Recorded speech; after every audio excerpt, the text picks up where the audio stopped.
We live? Yeah. Strick City. Woo! Strick City. All over the world. Strick City, man, we live. Yo, Strick City on the ride. Yo, look like surprise. Yo, taking your city like we live. Yo, man, we live. Yo, taking your city like surprise. Yo, on the ride. Yo, Strick City coming live. Yo.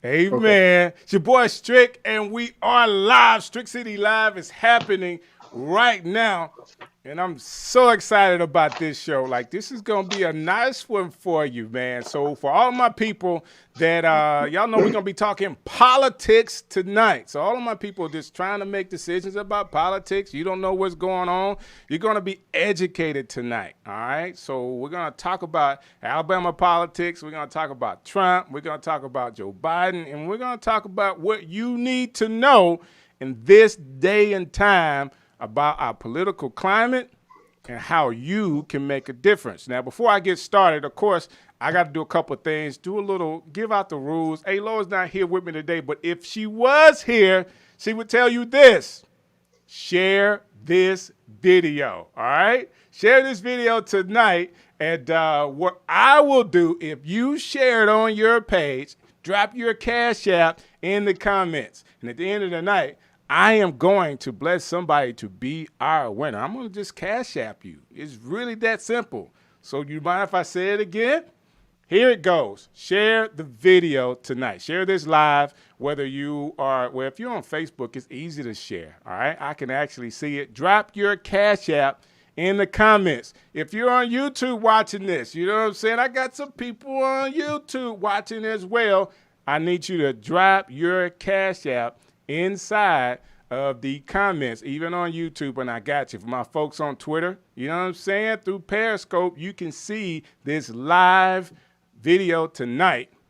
Drop your Cash App. All you have to do is share it. Why am I asking you to share? Because we're going to talk tonight with somebody I know is going to educate you from a political standpoint. You know what I'm saying? Help you out, you know, about what's going on right now in the United States. Some things that has happened in Alabama that may have flown right over your head. We're talking about it tonight. All right, so this is one of those shows. I always tell you we're educational, we're informative, and we'll give you a little entertainment. Tonight, we're going to educate you, all right? So I actually call him a political analyst, and he is. He's family to me, and I feel good that I can actually bring family on to talk. You know, I was blessed with a gift, and so is he, very well spoken. He's going to give us a lot of great details. He is better read than I am when it comes to political stuff. So why not get him on? Why not talk to him? So without further ado, he'll give you more details about himself. But I have none other than Kelvin Wallace. How you doing, sir? What's going on, cuz? Thanks for having me, man. Hey, did I do a good job introducing you? Man, you laid it out. You laid it out. It's exactly what we here for, just to talk. We're gonna talk about it, man. I'm super excited to have you on Strick City, man.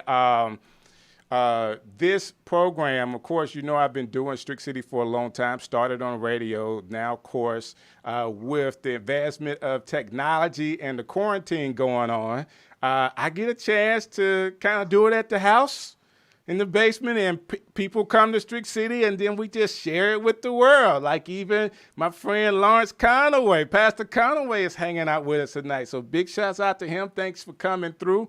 I need folks to drop their Cash App as well. Share the video, drop your Cash App, and tonight you will be educated and informed. Now, Kelvin, I want to tell you this, man.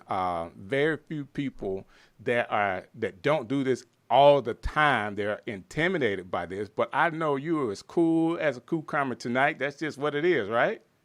You don't I'm mind trying to doing be this. there. I am. Yeah, I don't mind. Anything for family. We talk Anything about for that family, already. right? Anything for So family. it was a couple of years ago when you actually had your mobile parts store.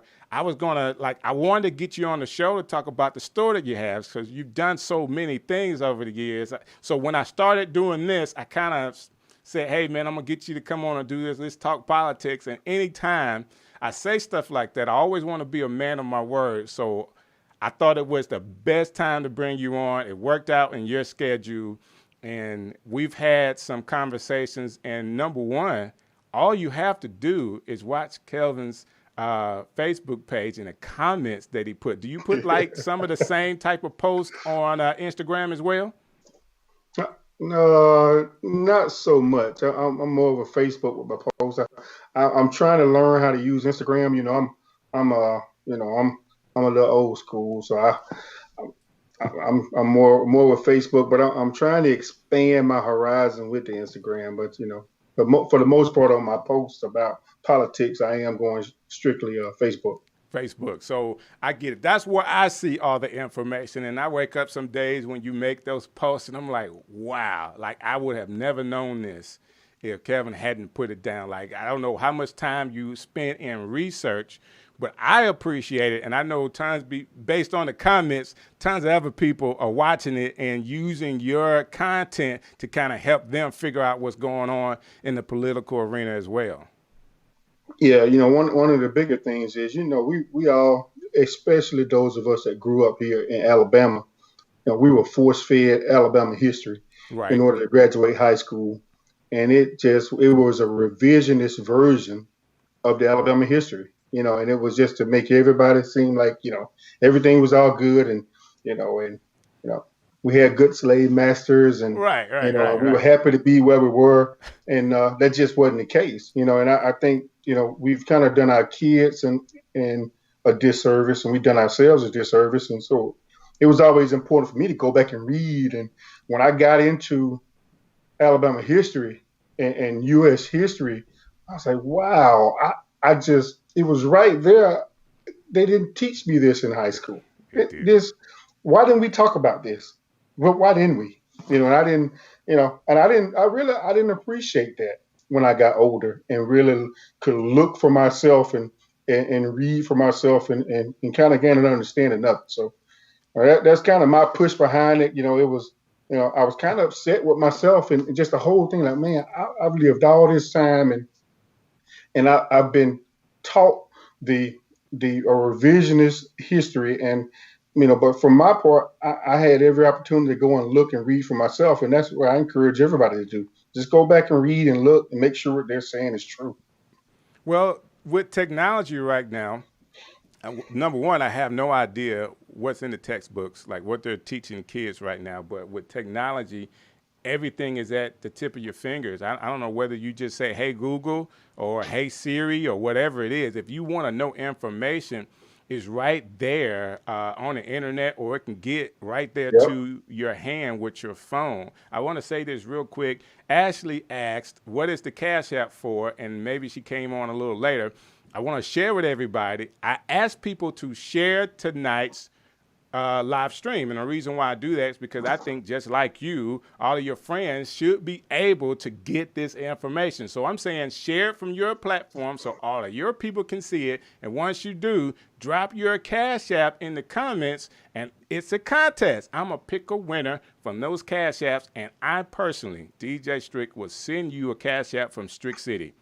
It's really that simple, all right? I want to help. So I got some great information. Kelvin's already started with telling you guys how it worked for him. Basically, with all of us, how would you like to grow up and know that you've been lied to your whole life when it comes to the textbooks and what your teachers were telling you? Like, Kelvin, what do you think those teachers were thinking when they were standing up in front of us telling those lies? Like, they know what happened in history or what have some sense of what happened and know that the information that they're giving is really false.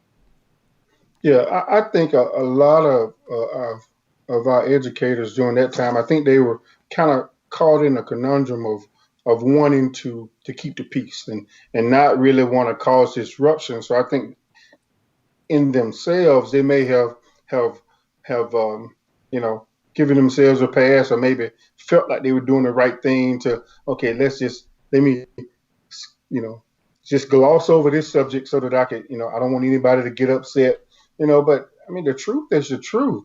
And that's what we should be teaching. We shouldn't have to lie to people, because I mean, history is history. History doesn't change. It's what has happened. And that was my conversation with people about these monuments and it's history.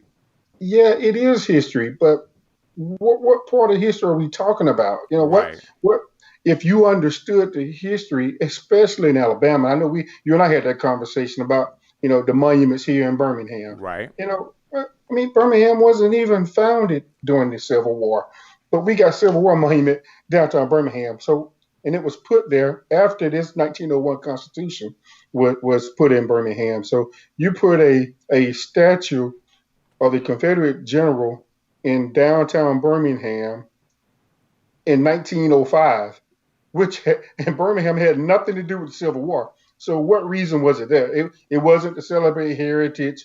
Civil War was over with in 1865.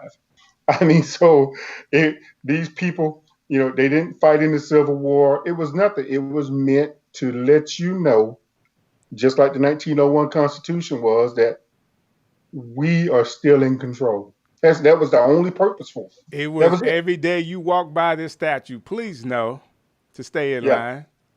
Absolutely. In line. That was the only purpose for it. And so I get excited when people talk about that. Is we erasing history. I mean, why'd you put it there? This has no historical context whatsoever. It just doesn't. Not to the city of Birmingham. So let me ask you this question, because this is a bigger, based on the conversation now, a bigger example would be the new conscious movement with even Christopher Columbus. Everybody talking about Columbus, and now we're saying, which we were taught as kids, of what a hero he was for finding the Americas.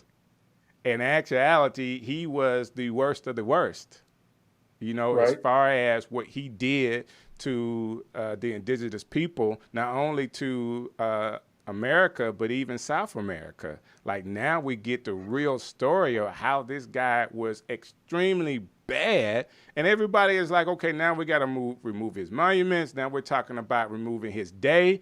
But why did he even get a day in the first place? Right. And see, now, for me, when you talk about Jefferson and Lincoln, Christopher Columbus, I'm not averse to them having their statues. I'm just not. I think those are, from a contextual standpoint, they actually should be there. Those are historical, contextual conversations you could have about, this is who this man was during this time.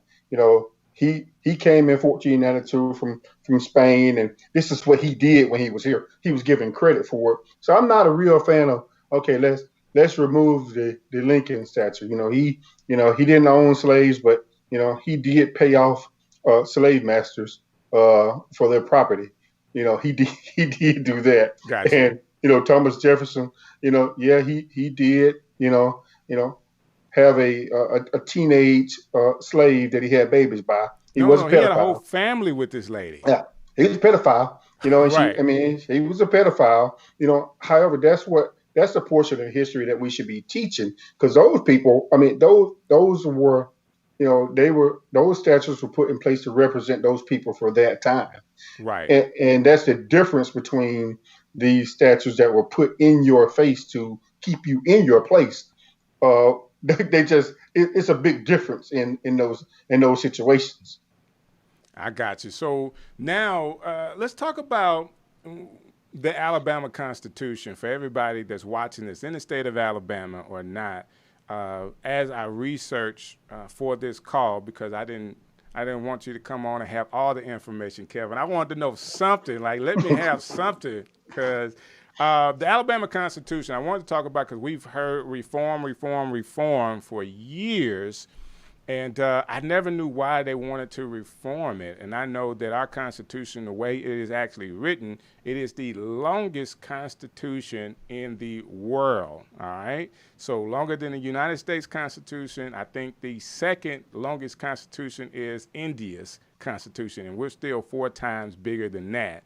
But inside of the Constitution, the way it was written at the time, Montgomery, or the legislators in Montgomery, wanted to have all of the control for the whole state for whatever reason. But give me your standpoint. Like, what do you think the reason why we need to reform the Alabama Constitution? I mean,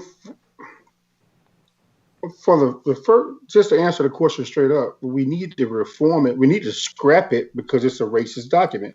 I mean, so at the start of the Constitutional Convention in 1901, the John Knox, who was the president of the convention, his opening statement, and what is it we want to do, was his opening statement. Why it is within the limits imposed by the federal Constitution to establish white supremacy in the state of Alabama. That was his opening line. No. Hold up now. Now, this was when they started it? Tell me, put me in context of that statement again. The opening statement of the Constitutional Convention, there's 150 delegates. The opening statement, he let them know that the reason they were here was to establish white supremacy in this state.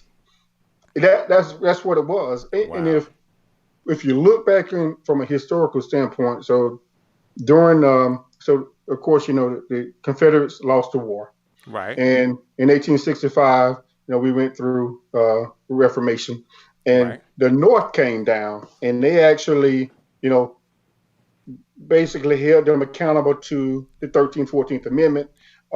And held them accountable to those to doing what was right by black people. Right. Actually, we had 3 black state senators at that point. At that time, Congress, at that time, because they were being forced to do right. And if you look at the population during that time, Alabama was, roughly 600,000 white folks and 500,000 black folks. So you had a really good mix of black and white. However, you now had former slaves who were congressional representatives here in Alabama, and that pissed off the former slaveholders and the rich folks. It just did. Landowners and slaveholders, it pissed them off. So when they got a chance to get back at them, so that the end of this was the 1901 Constitution that they came up with, and they were so heated about everything that took over. So we're from the southeast side of that. We grew up close to Tuskegee, right? And there was no reason that white people ran Macon County and Tuskegee. So white people made up about 2% of Macon County during the early 1900s. However, they ran the entire city of Tuskegee, ran the governments and everything else, and that was the reason why.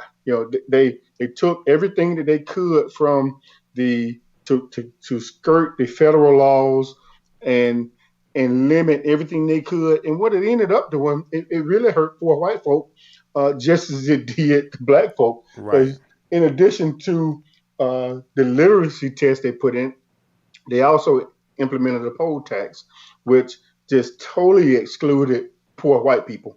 And to be honest with you, poor white people make up way more of Alabama than anybody, even to this day. Poor white people are just there. They make up the majority of Alabama. And really, if they really voted, and I tell people this all the time, why are you voting for who you're voting for? What are your issues? And a lot of times I tell some of my lesser well-off white brothers that you're voting against your own best interests. I mean, right. You're not a conservative. They don't want to hear that, right. But it's like, look at your life, match it up. You're not a conservative. If you're getting federal benefits, you're in Section 8, you're getting food stamps, your kids are on Medicaid, you're not a conservative. But how does all these entitlements you get line up with you voting conservative, because that's what you're not. You're bleeding heart liberal. No, they don't want to hear that. Right. But it's what they are. So I think, to one perfect example of this, we talked about why is the Alabama Constitution so long. You hit on it earlier when you said that the one of the main reasons was that all the power was concentrated in Montgomery. Right. They wanted you to go through them for anything. So in order to change anything in any city here, you got to go through Montgomery. So if you look at when you go and vote in November, you will see that there may be something from Dothan, Alabama, that they want to pass an ordinance for music. Right. Why is that? Why is that a national a state referendum?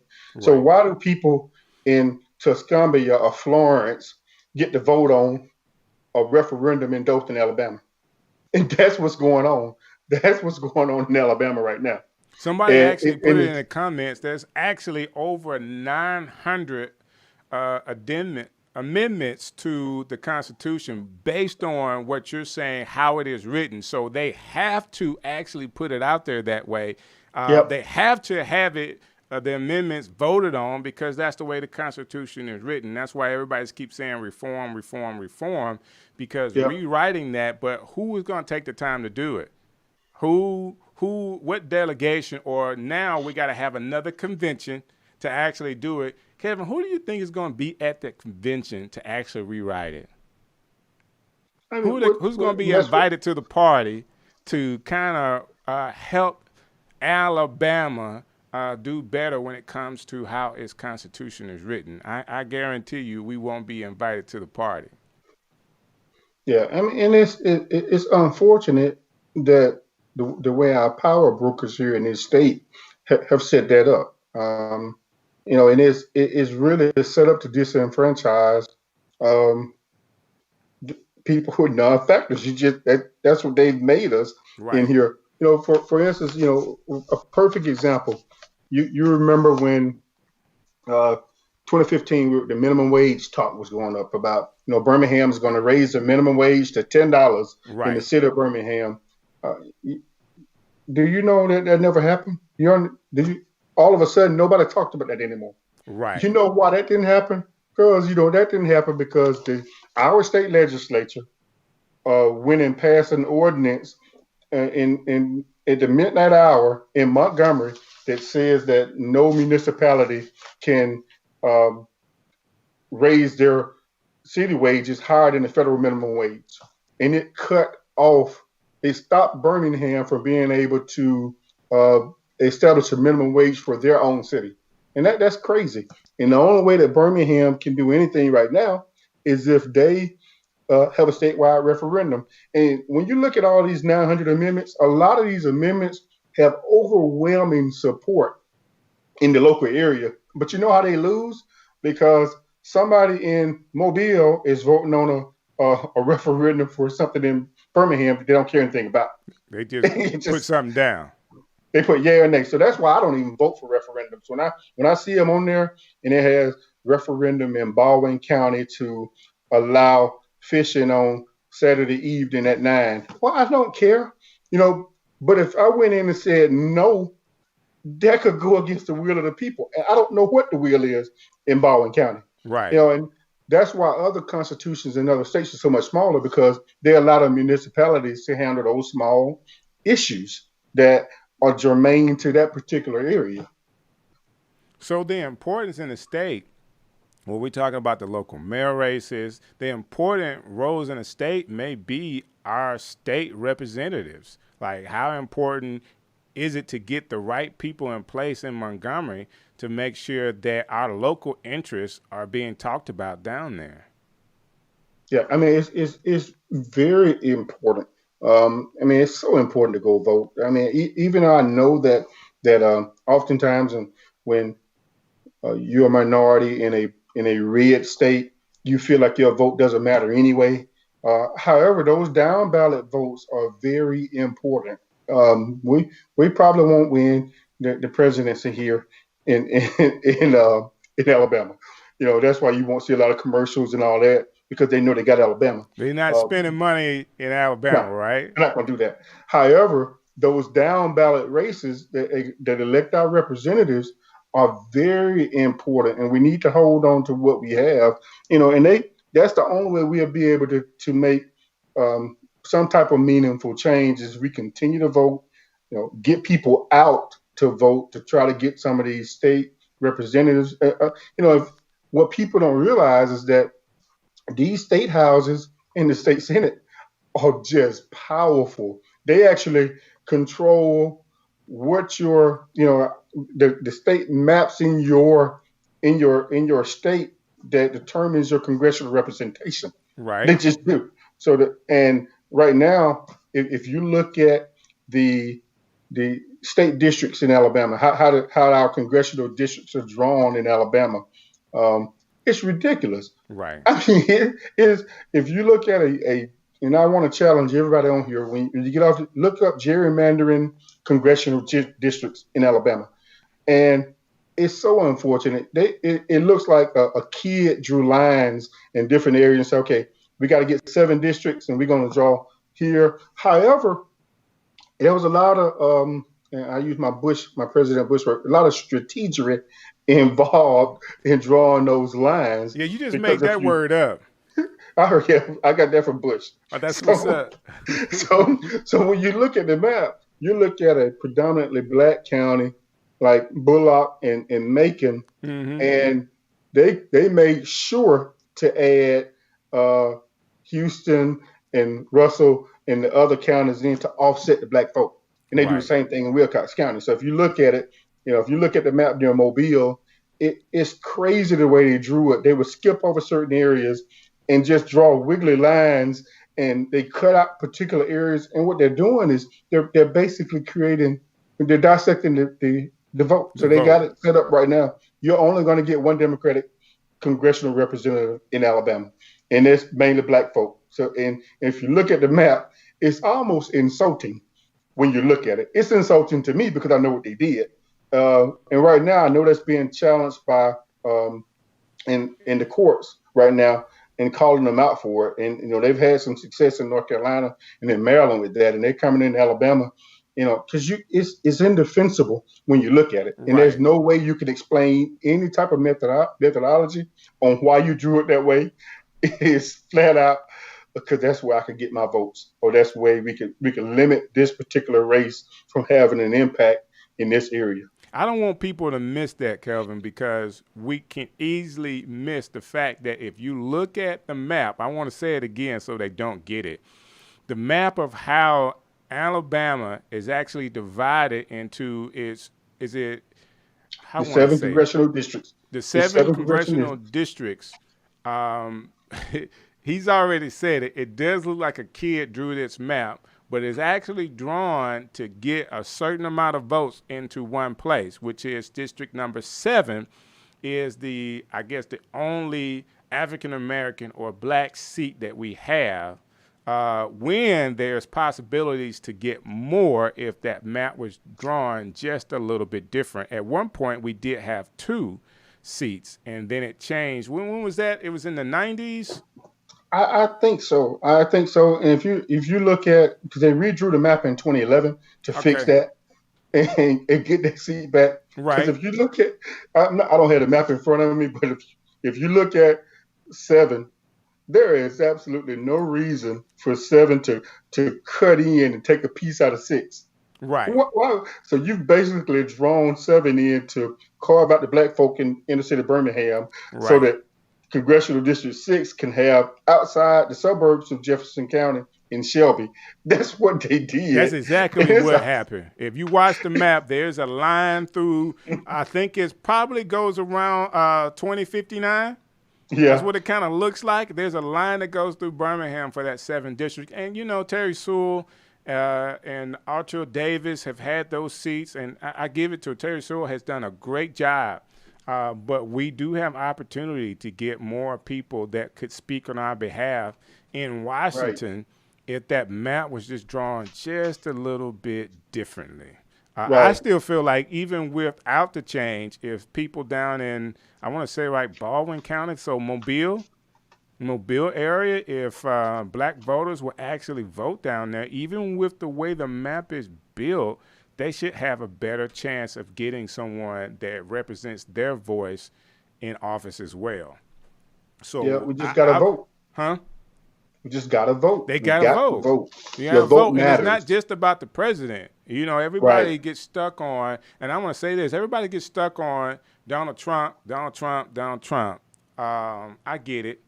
Donald Trump has said, Kelvin, he has said that he has done, as a president, the most for black people ever. What do you think about a comment like that? Let me see what I need to say. Emancipation Proclamation. That's just one. That's just one example, right? Let's just start with that one, right? The Civil Rights Act, the Voter Rights Act, fair housing. So if you've done all of that, so you're saying that the things you've done trumps all of that. Emancipation Proclamation, Voter Rights Act, Fair Housing Act, voting rights. It just doesn't. I mean, it doesn't. All of these are political talking points, and it's insulting, when you hear that. And what bothers me most is when people believe that. When I have people try and tell me, see, he's done more for black people than. What has he done? You tell me, what has he done? I would give Donald Trump credit for the First Step Act. That First Step Act was really needed. However, that First Step Act was really a bipartisan act. I mean, when you look at it, it was pushed to him. A lot of people don't understand or don't want to understand the origin of a bill. And you talk about my Facebook page. I actually posted that one day. We grew up on Schoolhouse Rock. I did. Right. I know how a bill works. So, Kelvin, that being said, share with me how you personally got into wanting to know more about politics. What really drove you? I know you mentioned learning in school that you didn't have, the textbooks didn't share that information with you, but as an adult, what made you say, no more of that? This is how I want to be educated about our history and how I want my kids to know about it as well. I think probably I graduated from Troy. I had one black professor at Troy. His name was Mr. Jerry Henderson. He was a political science instructor, and he was on it. He actually left Troy and joined the Obama campaign, and he took one of my good friends, Willie Flowers. He actually is over the NAACP up in I think Prince George County in Maryland, and they went up to work on the. No, it wasn't. It was the Clinton campaign. They left Troy to work on the Clinton campaign, I believe that's what it was. And but he always challenged us to learn the truth about it. He was the one that pointed out to me in 1993 about the gerrymandered maps of Alabama and how wrong it was. Right. And so I ended up, my degree is in social science and in psychology, and it's heavily political science. And it just opened it was so interesting to me to what I didn't know about the history that does not change. So that, and it kind of, again, for me, it was like, I can't believe that I didn't even, I was too lazy to pick the book up and learn for myself, So it just kind of, pushed me to go in and try and, gain some knowledge and be able to have a conversation with people, an honest conversation with people about history. That's what's up. With that being said, again, I use a lot of your commentary, a lot of the posts that you make to kind of have talking points myself and actually figuring out which direction we need to go. Because, I think from most sides, it's not like you are Democrat or that you have Democratic thoughts or you just have Republican thoughts. You are open up to all of, the errors and flaws of what we see the political landscape is today. Saying that, what is your thoughts about what we have as candidates right now? We got Donald Trump and Joe Biden. Is Joe Biden really better than Donald Trump? To answer that, man, and I've had this conversation with some close friends of mine, and I often say I'm not a Democrat, I'm not a Republican. I'm an independent thinker. I have voted across the platform during elections. I just do. Um, uh, what we got now, you got two segregation era elderly white men that we got to choose from. That's That's it. what we got, Those are the and choices they gave us. those are the choices that you got. And what for you, you know, I think what we have to do is we can look at both of these guys from a objective standpoint, and I think that everybody who's watching this video on Facebook in the world, I think everyone has done something media worthy in their lives. They could have got in trouble for. However, they're not media worthy people. So Right. it doesn't get the traction that a Trump or a Biden would get. So man, so how does your past uh, compare to Biden or Trump? It's the question that I would ask people. How have you grown? How have you evolved? Have you repented from some of the things you've done? So is being vocally pro-life like Trump says he is. Is that enough for you? You know, he's vocally pro-life. However, what people don't know is that Donald Trump paid for an abortion for a woman while he was married to Melania when Barron was a baby. And he had an excuse for it and said, well, she threatened that she may, take her life, and I didn't want her to take her life. So, but if you didn't have anything to do with her, if you weren't with this woman, why would you even do that? The So, reality of what we're dealing with as people. I always say, Kelvin, like growing up and the scientist down in Tuskegee, what's his name? That really famous scientist. mm, Tuskegee University. I want to get Booker T. Washington oh, and George Washington Carver mixed up. well, Booker T, the founder, Not the founder, the scientist. you talking about Carver then? Right. George Washington Carver, right? Yeah. I remember going and doing a tour of, they have the museum for him, right? And I remember listening, thank you, Eric, as well. I remember listening to his voice, and I would say, man, why does he sound like a old lady? I don't know if anybody else ever had that. I mean, he sounds just like an old lady. That's what I said as a kid. I couldn't have been 10, 11, or 12 years old at the most. This is really what I thought. As an adult male, I actually found out his story, how he was actually brought up with a white family and was castrated.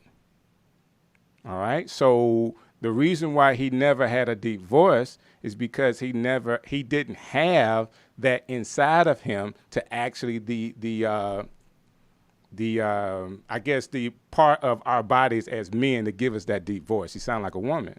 So the tragedy of his life, you can actually see it as he's gotten older, like he never married.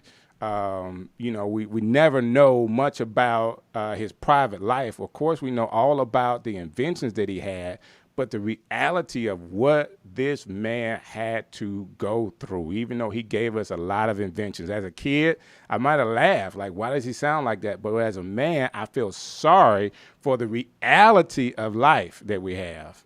The reality is Trump could say, hey, I'm pro something, and we all know, like you mentioned one time, I guarantee you it was not just one time that Trump actually paid for an abortion. Now, that's hearsay. That's my personal opinion. Okay, that's my Right. personal opinion. But what I'm saying is there's a lot of things. You mentioned, hey, we all done some, I guess, media-worthy things, but we're not media-worthy people. To be honest with you, I grabbed some girls before, but I might have grabbed them by the arm, okay? That's just about as far as I grabbed. I haven't did some of the things, the outlandish things.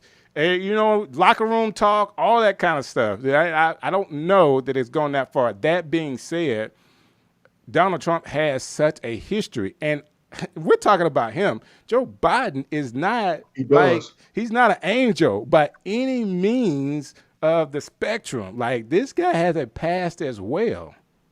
Yeah, yeah. So you got to look at that. When Joe Biden stands there and say, if you ain't if you don't vote for me, you ain't black. How does that reconcile with his positions in 73 and 74, where he consistently voted against bills that would integrate schools and busing? He consistently did that. However, my deal with Biden is that he has acknowledged that and say, okay, and has said, okay, I was wrong for that, and that, I've evolved in my positioning, and it does matter, so you're not, this is what I did. When you got a long political record, when he was he's a segregation era politician. Politicians say and do anything to get reelected. That's what they do. Whether they believe it, some of them do, but a lot of them don't. It's about getting elected and holding on to that office. And that's the truth of the matter. I've been around a lot of politicians along election time, and I will guarantee you it's exciting to be around politicians around election time. They are some of the coolest people up until election day. I'm telling you, they are fun to be around. But after election day, whether they win or lose, I mean, it's over with. I mean, they turn our phones and everything. Like, I'll call you, but they never do. I had one sitting in the studio one time and told me that they were going to, when they got in office, they were going to do all they could to support what I was doing. Strick, we're going to write you a check is actually the words that they said. I never got a check. I never got a check. It's not that I was expecting it, but I mean, you had to go there with my time.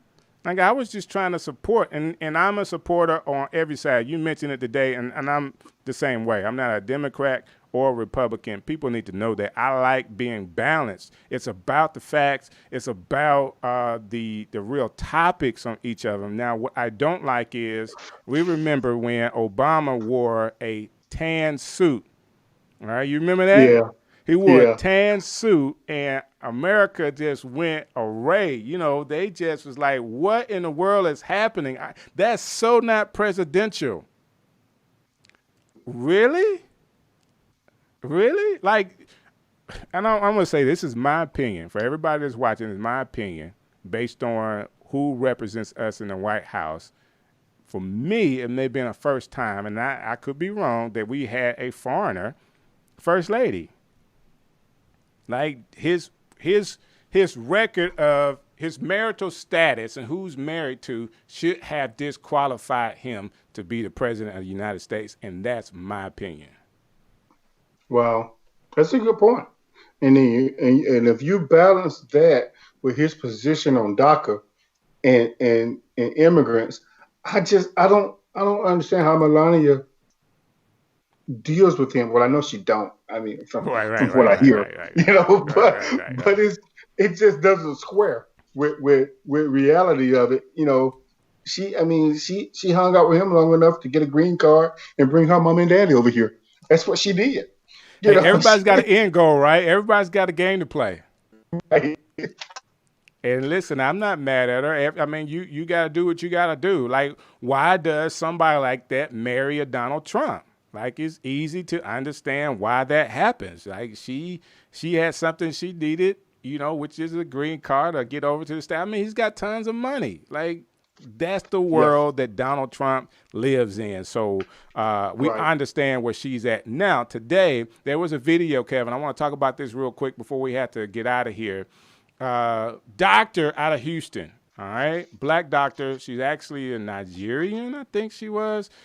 Talking about how this drug that Donald Trump said that he was taking, now she's using it in a treatment along with zinc and another drug to help COVID patients that it has. She called it, in combination with those other drugs, a cure, and social media took it down. Yeah. What do you think about that?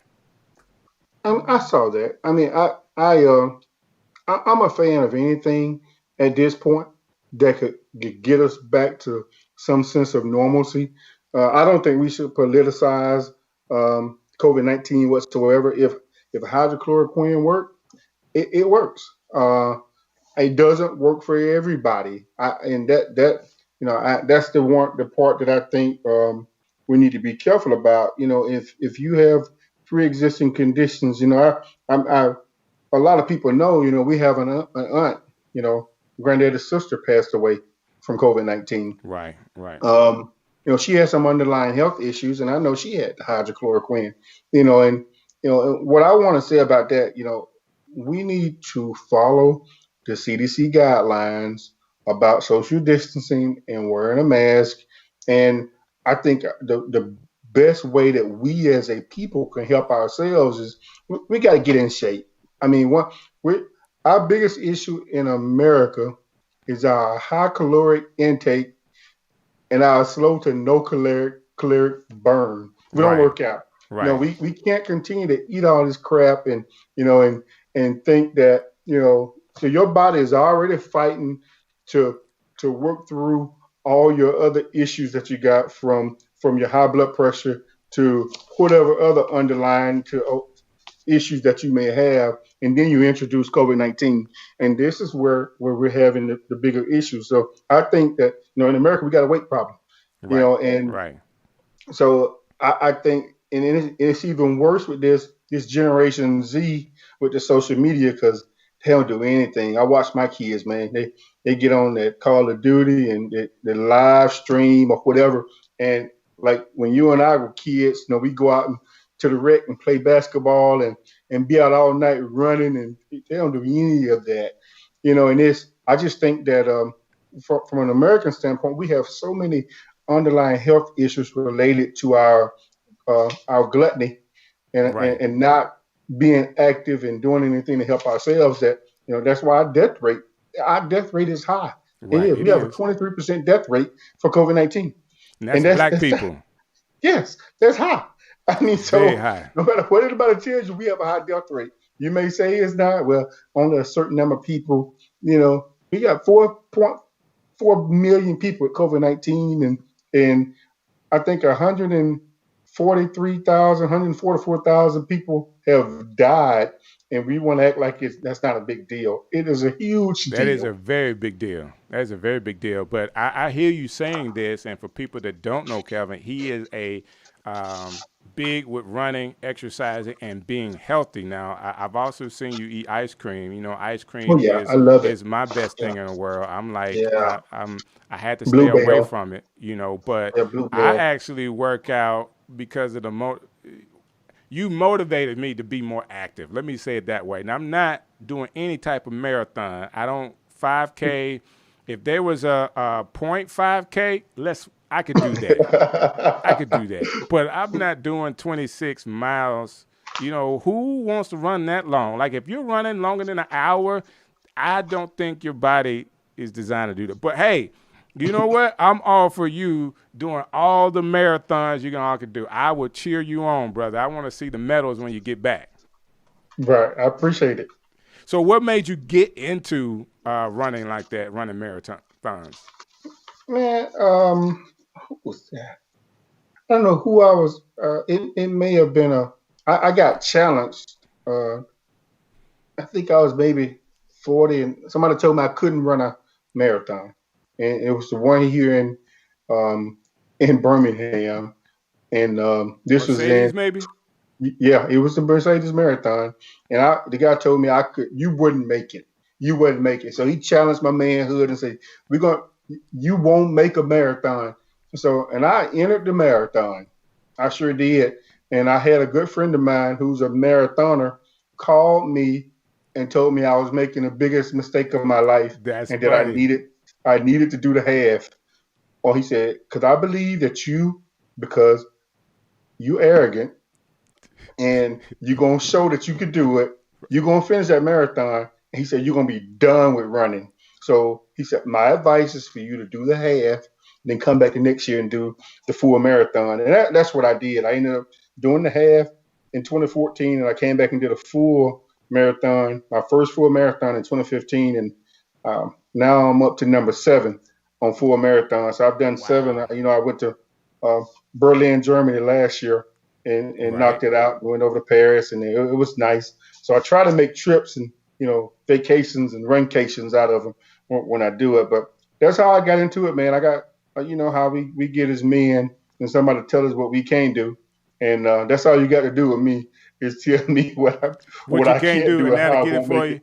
Well, I'm not going to tell yeah. you what you can't do, brother. And I just on your behalf tomorrow, I'm going to run a mile just because I had you on the show. Just 1 mile I tomorrow. appreciate it. And I'm going to do 1 push-up too. I'm going to check on you, too. I'm going to make sure you do it. Hey, the 1 push-up be easy. That mile will get me. That mile will get me. So I'm a treadmill runner. And I actually have a TV in my little room with my treadmill, right? So that's how I learn now. I actually watch YouTube videos while I'm running, and that's how I consume all my content to kind of know what I'm doing. So whatever it is that I need to do, I find a YouTube video on it. I actually will run while I listen to it, or I'll stop it and go do the work, see if I can make it work, and I go back to running and watch more videos. So that's my secret. Hey, so last question for you tonight. We gave out a lot of information, and it's important for people to be educated on these political topics. What is the best way? Let me say it that way. What is the best way for people to educate themselves on these topics? I think the best way to do it is to tune out these political ads because they're not helpful. They're going to be slanted for whichever candidate that you want to, you know, vote for. My best advice for Alabama is to really pay attention to the down ballot here in this state, man. We've got to get our, you know, the state house, our state legislature is where it is in most states, and people really don't pay attention to that. They don't look at down ballot voting for these local judges and representatives, and it has such a major impact on it. So from a larger scale, from the national elections, you know, we got a Senate race coming up. We've got to turn out to vote, man. You got to turn out to vote. Do your own research. Know that these commercials that I'm sure I could, you know, script a Doug Jones commercial now talking about, you know, Tommy Tuberville, a football coach with no experience. I'm sure that's coming. And Tommy Tuberville is going to come in and say how much he loves Trump and, you know, how he's going to make America great again and protect our borders. Now, what borders he protected in Alabama, I don't know. Right. Come on. That's what he's going to say. Come on. So, again, do your own research, man. And really, if there's an issue that you're really close to, just search it out. And that's what I typically do. I hear somebody make a comment here and there. I'm like, man, I need to learn. Like when I leave here today, I didn't know that about George Washington Carver, because you got me. Did I get you on that? Yeah. So you know what I'm doing tomorrow, right? You got to research that. Listen, as a grown man, my feelings were hurt. Like I was going to preach a sermon on it, but I think it was just too heavy of a topic to add. But I got like my child, like we all have the life before you knew this. You know, the life before you knew the reality that Martin Luther King was really shot by the government. Like it was just a thought before. You know, somebody did the conspiracy theory. But then when you get old enough to know that they were actually FBI, they were actually court case, you know, Senate hearings about this whole thing, and they admitted it. You know what I'm saying? Like this is known fact now. And how do you live in a world? And this is where I think, I'm going to say this and I'm going to let you finish, where we differ with America, black people and white people. Like you could actually kill and martyr our leaders and expect us to be pro-America. Like, why are y'all so angry? Like, oh, really? Like, I mean, do we need to make a list for you? Like, why we would be angry? Martin Luther King would be on the top of that list. So that's me on my soapbox for people that don't understand why we have a problem with some of the things America has done. So there you go. People want to get more information about your political stance. You just want to send them to the Facebook page where they can actually see some of the stuff that you're doing?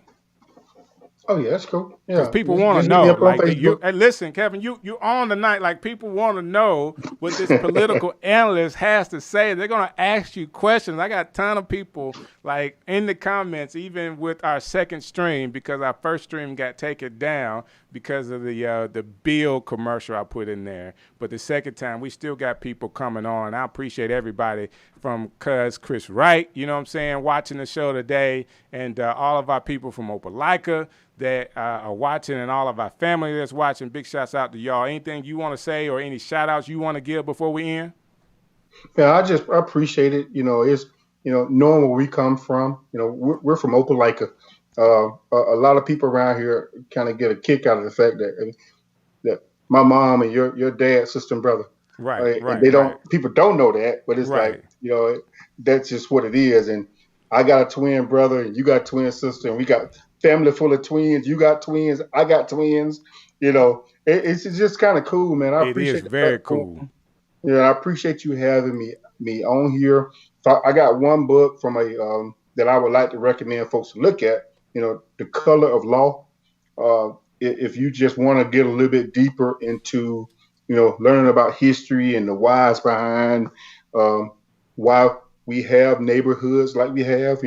Oftentimes you hear me say, people say, where in your neighborhood, well, why do black people tear up their neighborhood? And my response is, why do we have our neighborhoods? Right. So if you go read The Color of Law, it'll really go into FHA and VA, mortgage discrimination, redlining, racial gerrymandering, segregation. It's just an excellent read that will bring you up to speed on a lot of stuff that our government did. So our government created the ghetto. Come on now. That's did. The truth. That's the truth. So, so they created the ghetto and over-policed it because you didn't have slavery anymore. Right. And we put our people in jail. And what did we do when we put them in jail? We rented them back out. Free labor. Former slave owners. That's what we did. Free labor. The Color of Law is a really good book. So if you're interested in learning a little bit more about it, about yourself and the whys behind why we have this neighborhood or why we have an inner city, it was by design, and the government was complicit in that design. So don't be fooled by that. We didn't just like downtown and move there. That ain't how that happened. That's not how it happened. I got you. Listen, it is so nice to have family to take part in what I'm doing on this show. I have a lot of guests and a lot of friends over the years that have been willing to come onto the show. For your willingness to come hang out with me and truly be family, man, it means a lot to me. I love the conversation. Like, we could go on and on about this stuff and really learning a lot about politics, and I'm hoping that we help somebody else. So for all of our folks that are watching, all of our people in small town Alabama, listen, the sky's the limit. I want to encourage you. You don't have to leave those small towns to make a difference, but you can be anywhere you want to be in the whole wide world. And you're seeing us, but we have families, we have children that are. I got kids that are outdoing me.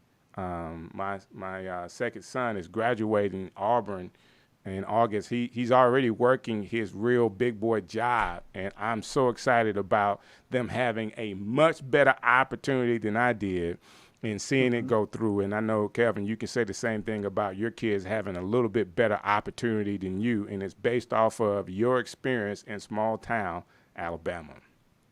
Right. So that being said, hey guys, you know what you got right here is DJ Strick, you know what I'm saying? And I am so happy that you guys have hung in there with us to actually catch this show tonight. Thursday, all right? Thursday, which is this Thursday, a couple days from now, I got Alvin Garrett coming. So he is the singer. He's got a new project out. We're going to be talking about his new project, talking about some of the things he's doing with the Dannon Project, and you don't want to miss that. Strick City Live, Tuesdays, 8 p.m., Thursdays, 8 p.m. I need you to share this with people you know. God bless y'all.